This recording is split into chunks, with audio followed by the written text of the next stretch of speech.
Allegations of violations in Syria's cessation of hostilities continue to emerge, with Syria's opposition telling the UN that further breaches would make new talks unattainable. And UN aid workers, meanwhile, with food and medical supplies, are trying to reach 154,000 Syrians in besieged towns in 5 days. Protesters have gathered in Pakistan, denouncing the hanging of convicted killer Mumtaz Qadri, who shot a former governor in 2011.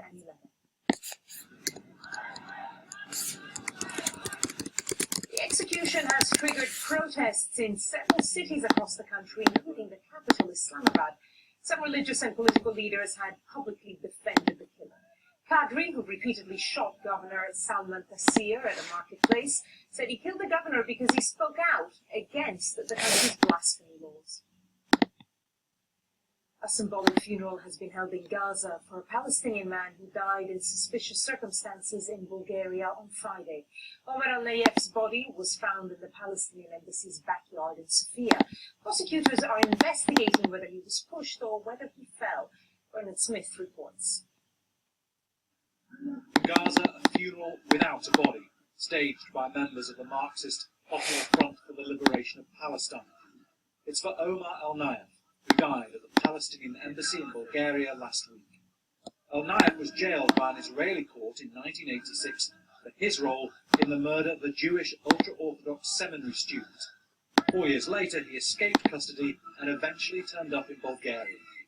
His widow is convinced Israel's security forces have finally caught up with her husband. Even from inside the embassy, he was told that Israel has all the keys of the doors. They told him that, although he was inside the embassy, they can't protect him. They were urging him to go and leave the embassy. Al-Nayef had been hiding in the embassy after Bulgarian authorities tried to detain him following an extradition request from Israel.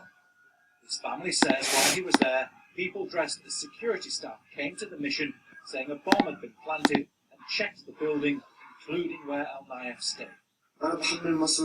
Israel is responsible for what happened. The Palestinian embassy is responsible for not protecting him. The embassy didn't do anything to relieve the pressure on Omar. Omar al-Nayef's body was found in the embassy's backyard. Bulgarian prosecutors are investigating whether he fell or was pushed from a higher floor, as well as other possible causes. Israel's foreign ministry says it's looking into what happened. At al-Nayef's family home in the occupied West Bank, his brother blamed the Palestinian Authority for not protecting Omar. President Mahmoud Abbas has ordered an investigation into the circumstances of the death. Bernard Smith, Al Jazeera. Blood shortages are a leading cause of death in South Sudan's main hospital. Patients, especially pregnant women and mothers, are dying because of ignorance about blood donations and cultural taboos. Al Jazeera's Anna Cabell reports. In the gynecology ward, too often women die from a lack of blood. Joyce Emmanuel lost her baby more than a week ago and has suffered a serious hemorrhage. We treated her and found that she needed blood.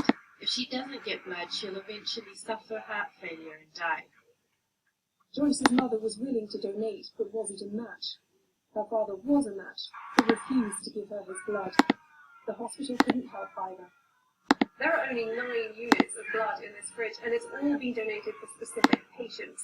So while there is a blood transfusion centre in town for general donations, at this hospital they say they haven't received any blood from them for over a month now. A lack of understanding about blood transfusions often prevents people from donating, even if it's for their own families. Joyce is far from an isolated case. In the maternity ward, this new mother was in desperate need of blood, but her family didn't donate either. They don't want to donate. Some of them are fearing screening. They don't like to be screened. They don't want to know their status, for example, HIV status, those hepatitis and all this. They fear that to be known, all right, is a point.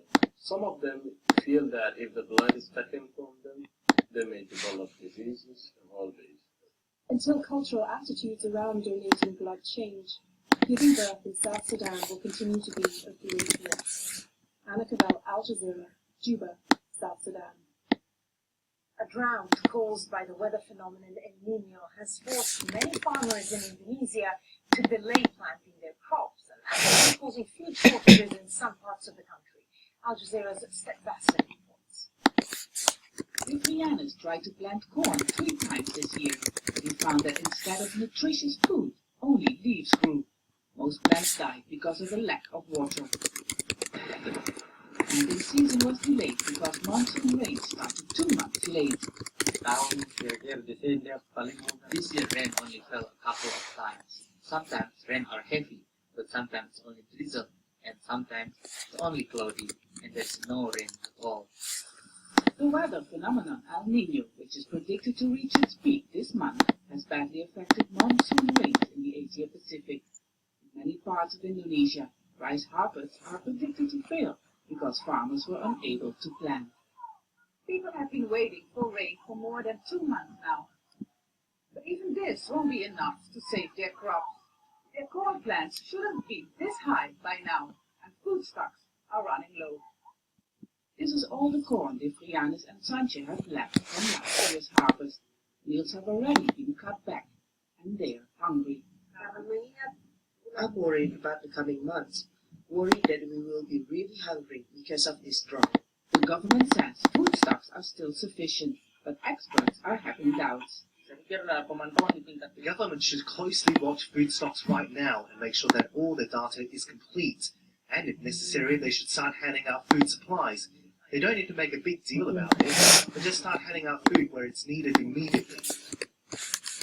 The governor of West Timor has asked the national government for help.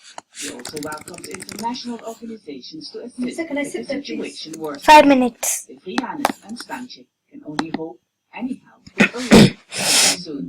Stefan, Al Jazeera, Benin, West Timor.